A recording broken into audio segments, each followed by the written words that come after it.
let's begin again.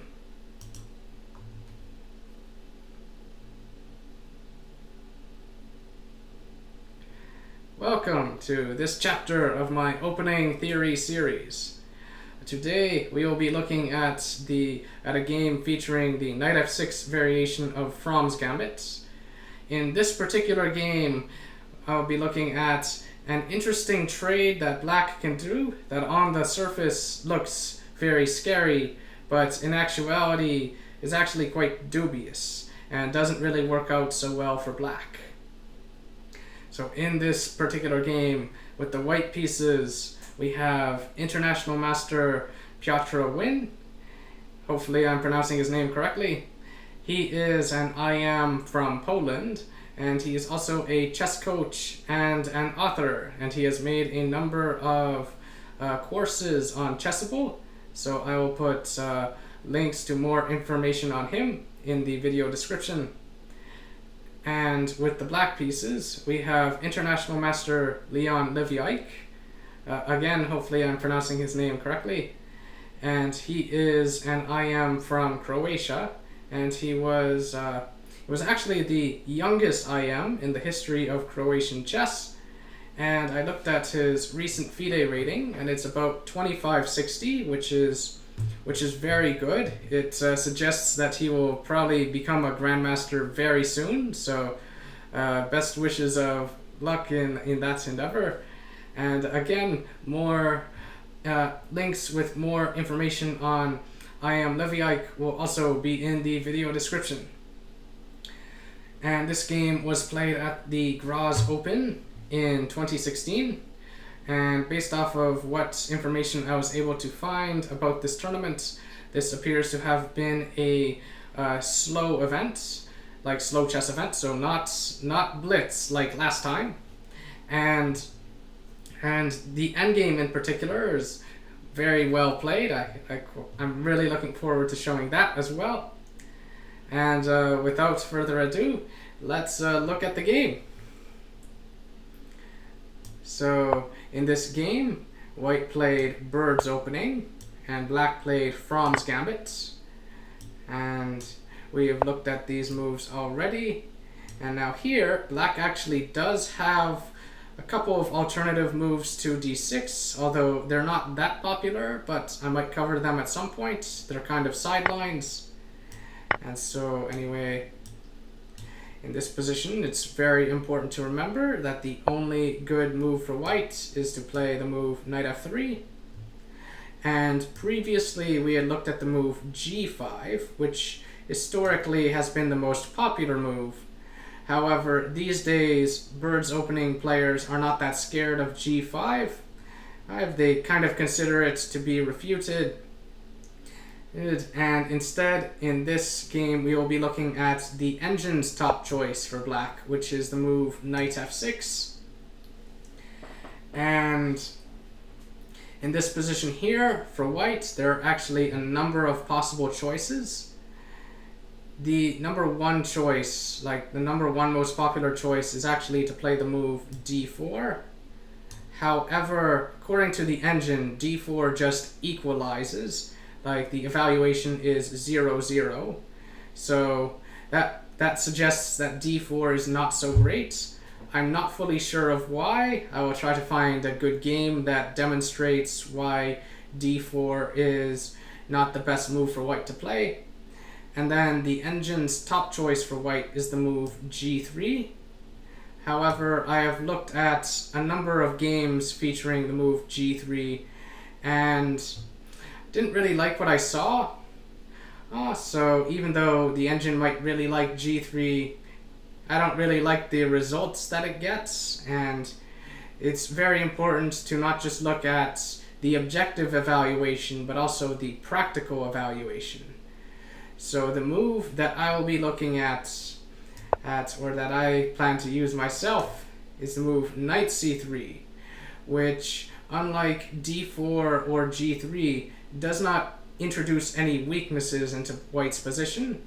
So the move d4 kind of weakens the e3 square, whereas the move g3 weakens the h3 and f3 squares.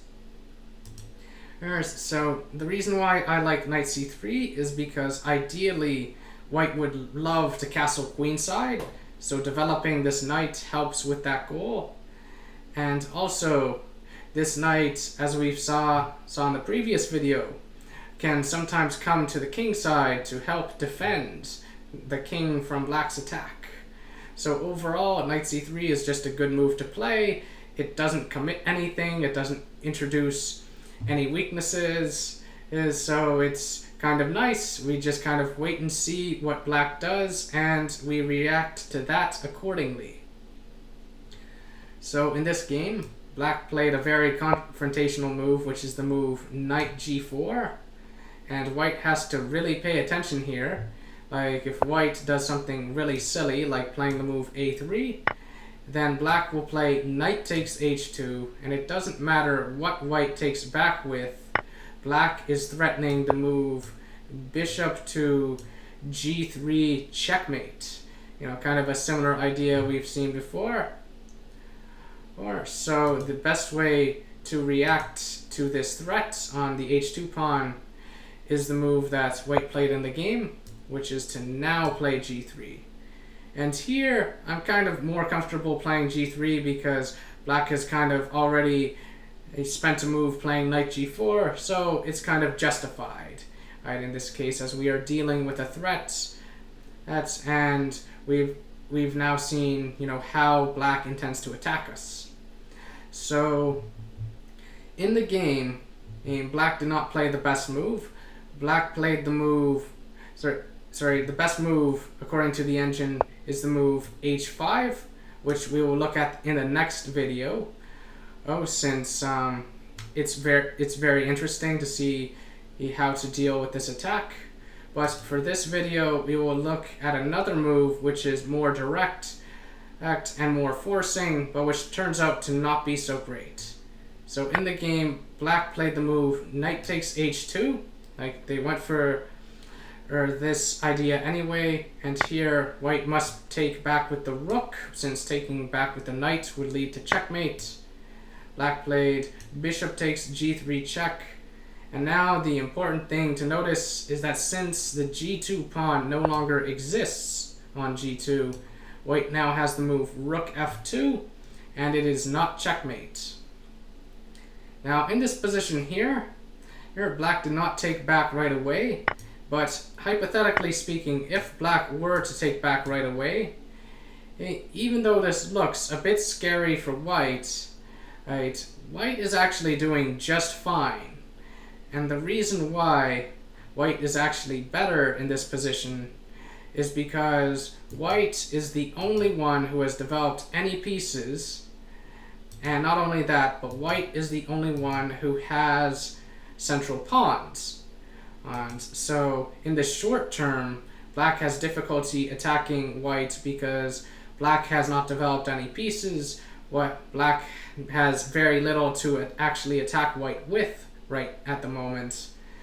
And in the long term, white will take control of the center by using these two little friends over here. So since black has not developed any pieces, white has time to get the king to safety, and in the long run, white will win the endgame. But black did not take back right away. Instead, black decided to push their pawns with the move g5. Here, black is threatening the move pawn to g4, forcing this knight away, and then black can maybe bring their queen to h4. Like currently, the only piece on black's side that can actually immediately come and attack white is really this queen. Like maybe this bishop could come to g4, but all it can really do over there is trade itself for the knight, right? And that's not really what black would like to do. Black doesn't really want to trade pieces if black is trying to attack. So anyway, in this position, black played g5, threatening the move g4, and here white played the move d4, taking some central space and helping get both this bishop and this queen developed. So in this position, black now played g4, and white put their knight on g5, where it is defended by the bishop now, thanks to the move d4.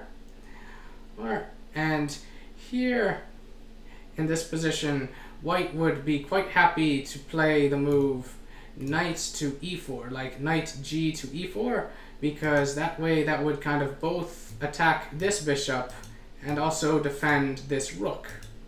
So it would come with tempo, and it could potentially, give white the option of taking back with the knight, even though taking back with the king on f2 might actually be better because of, this pawn trying to come down the board, trying to get promoted and all that.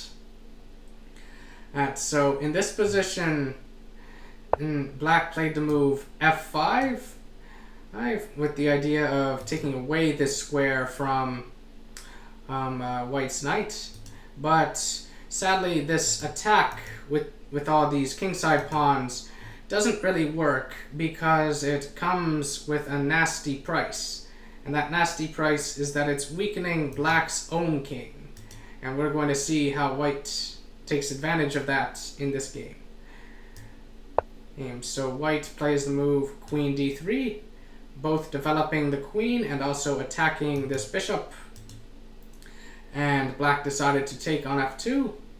If black plays bishop h4, then a very similar thing to what happened in the game would occur. So I'm not going to show bishop h4, as you can kind of infer what white would do based off of what happens here.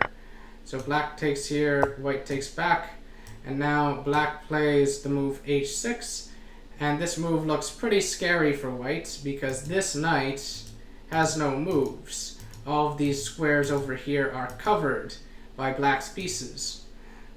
But white is playing very energetically and very accurately. White does not have to immediately react to that threat. Instead, white plays the move queen to e3 check. And on the surface, this doesn't look so bad. It's like, well, maybe black can block. Except no, that doesn't work, because after takes, white plays knight d5 check, and can make use of the fact that black's pieces are not developed, and the fact that there are some tricky forks that white can do. Like, basically, if white is able to trade one of their knights for one of black's rooks, then white will just be up a piece. White will just be up a bishop. So black does not want to let that happen, and the only square black's king can go without getting forked or without losing a rook, since white doesn't necessarily have to fork the black king in order to win this rook. Simply knight takes c7 would also win the rook since it's trapped. Black would have to play like king d7, which isn't so good, and then white could play knight f7 and then just win the pawn on h6. So that is why black did not play queen to e7 even in this position, because that's just very unpleasant. Black instead played another move which is very unpleasant, which is the move king to f8. And here again, white did not immediately deal with the threat on the knight. White played the move queen to e5, counterattacking on black's rook. And again, the rook is more valuable than white's knight. So black dealt with this threat by moving the rook to g8, but that gave up the h7 square. Now, an interesting question, of course, is what if black instead just defended their rook with the move king to g8? And there's actually a very nice tactic here for white, which is just to take. Black takes back, and then white just forks the king and queen and will just have won a rook and not even really have lost the knight for it. So that would just be wonderful for white if that happened. And so black did not play king g8 and allow that to occur. Black instead played rook to g8, and now white has the move knight to h7 check for the knight. And black played the move king to f7, and now white developed another piece. with the move bishop to g2. Ooh, and this move has a number of purposes behind it. Like, not only does it threaten the move bishop to d5 check, which would win the rook, but also if black were to now play queen h4 check, white is actually totally fine. White's king can just hide on f1 and black has no attack. Like pawn to g3 does nothing. Like black has no way of infiltrating.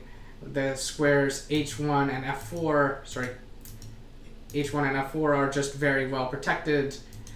Black's attack is just way too slow and doesn't go anywhere. So bishop g2, just a very nice move dealing with like both creating a threat and also dealing with a problem.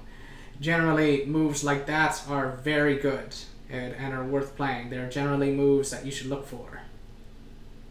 And then here in this position, black played the move king g6, although it's honestly quite difficult to find good moves for black here. What the engine proposes instead is maybe the move rook g7, but I kind of like this is just very uncomfortable for black still. Like I very much believe in white's attack. Like black is just going to get destroyed here. In fact, I'm kind of curious, how would the engine deal with this? I would probably play bishop d5 check myself. Oh, I see. So the engine just brings the knight to d5, and then maybe after something like this, it's okay. Something similar to what happened in the game would occur. Okay. So take like this, and then take like that, and then some more chaos would occur, and we would have a somewhat different game. Okay, so this did not happen, but that's still kind of interesting to see what would then happen. Instead, black played the move king g6, which looks like it might win this knight on h7, but white has some tricks. So here, white plays the move queen f6 check. And black cannot take this knight now because this is checkmate. So instead, black takes the queen, because that's the only other real move black could play besides king h5, which would walk into the same checkmate. So white takes back, and here black cannot take this knight because of knight d5 and then winning the rook. So instead, black's rook is under attack, so black just moved the rook and defended the pawn on c7. And here white moved their knight, harassed black's rook again a bit more. Or black played rook f7. White developed another one of their pieces and attacked the pawn on c7 once more. Black defended the pawn with the move knight a6. Kind of a funny looking way to defend the pawn, but if black just pushed the pawn with c6, then white could just play knight c7 and the rook would be trapped. So white brings another attacker onto that pawn, and now black plays c6. And here white decides to make some trades. And now, in this position, white's pieces are, almost all of them are active, just this rook is out of play. While black's pieces are just a little funny, they're a bit oddly coordinated. Black has to play the move rook b8 because that's the only square the rook can go. It's under attack. White again puts the knight on e8. Black has to waste more time just moving the rook back and forth. White puts the knight on a very nice square, or d6. Black plays rook e7. And now, remember those central pawns I mentioned before? Well, now white's going to use the other one. Here comes e4. Black plays bishop e6, and now white develops their other rook. Look, it should, of course, be mentioned that there are multiple reasons why black cannot take this pawn on a2. One is, of course, that this pawn would hang, and the other reason, of course, is that white could trap the bishop with b3 followed by rook a1. And so here in this position, white actually has a very annoying threat. Like if black does something very silly, like playing the move a6, then white plays e takes f5 check, forking the king and bishop. So black would have to take back, and then white would take the rook for free. So that is why in this position, black had to move their rook.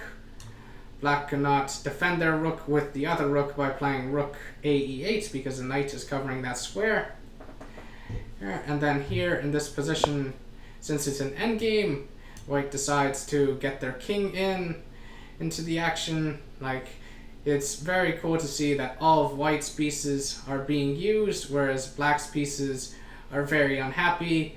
They're very poorly coordinated. Black plays h5 because that will free up their king. Their king will not be tied down to defending the h-pawn. And now here, white decides to take. Black takes back, and white trades their knight for black's bishop. And that's not actually a bad trade. Like, that trade is a good idea because as white now has the two bishops, and white has very good space. These two bishops, they will go unchallenged since black no longer has their bishop, and black's bishop was actually black's best piece. So now white is just going to completely dominate black with their positional advantages here. So white plays rook e5 check, forcing the king to go back. And now white just glues everything together. Black is completely strategically lost in this position. White has complete control over the center, and black's kingside play has been frozen. And black has no play on the queen side either. Black cannot do anything with these queenside pawns. So yeah, even though material might look fairly close, in actuality, white is just completely winning here. Like, black has difficulty doing anything in this position. So black played rook h8 because the pawn on h5 was under attack. White brings their king to h4, adding another attacker to the pawn. Black plays rook f7, hoping maybe that the f-file might open, and maybe black can get their rook to f2, maybe get in back here or something. But white is ever vigilant and does not want to let black do that. So white plays bishop e4, and here it's actually very hard for black to really do much of anything. And in this position, it's hard to find a move for black. Since like, black might love to try something like king g7, for example, but the problem with that is that white would just have rook to g5 check, and if maybe black played something like here, then you would just bishop d6, and then you would just pin the rook to the king, and that would be very unfortunate. So sadly, king g7 is not really playable. Like, the alternative move, king to h6, is no good because then you just take with double check, and then you'll just well, I should just show that you'll just win this rook that way. So yeah, in this position, black can't really do anything. Black has no moves, black has no play. So black tries to move a6, and here white just plays a4. It should be noted that black can't really move the b pawn because then this pawn on c6 will fall. So black just moves their rook to f8, and white just continues advancing on the queen side. Black just moves their rook back and forth. Yeah, black sadly just can't do anything in this position. White plays b5, and then a trade of pawns occurs. And here, black plays rook c8, defending the c6 pawn. If black had instead played c takes b5, then white would just take back, and this pawn over here will fall. Oh, there is no way to add another defender to this pawn. And so that is why instead black played the move rook c8 in this position. So white took, and then black took back, and then white took the pawn on h5, and black tried for some tricks, or, well, sadly these tricks don't even work. Like, black is ideally hoping that white would do something like this, like just take the pawn and have doubled isolated pawns, but this is actually still winning for white. It just might be a bit more complicated for white to win, and white's like, nah, let's just win in the simple way instead of taking this pawn like that. Let's avoid making unnecessary complications. Let's just do a little tactical sequence with the move rook h6, which goes into king g7. If king e7, then white will just play bishop d6 and then take the pawn, which eventually ends up happening anyway. So black plays rook g7, and then here white just plays rook g6 check. King h8 is not possible because of bishop e5 check. So, although I should show that, and like king h8, bishop e5 check, king h7, and then I think this rook to anywhere might be mate. Actually, don't even need mate, just win the rook. Okay, yeah, just discovered check and then take the rook. That's good enough. That's convincing enough. Anyway, so this check. That king goes to f8 instead of h8, where we would lose the rook. And now white plays bishop to d6 check. King runs away, and here white took the pawn, and it was here in this position that black resigned.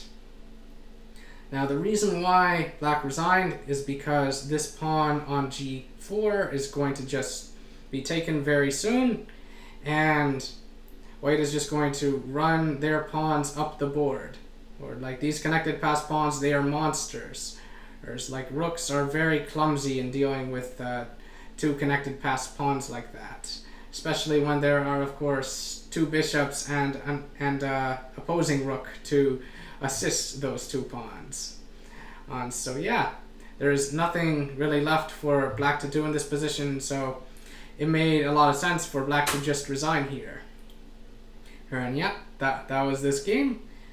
Overall, both players played very well. Like, even though black played a dubious idea in the opening that white was able to refute, black played the rest of the game very well and very accurately. And overall, even though the idea was dubious, we now have an excellent game here that shows us why it's dubious and what white should do to deal with it. So that will be it for this video. Well, hopefully you enjoyed the game as much as I did. As usual, if you liked what you saw, feel free to subscribe to my YouTube channel. Thank you.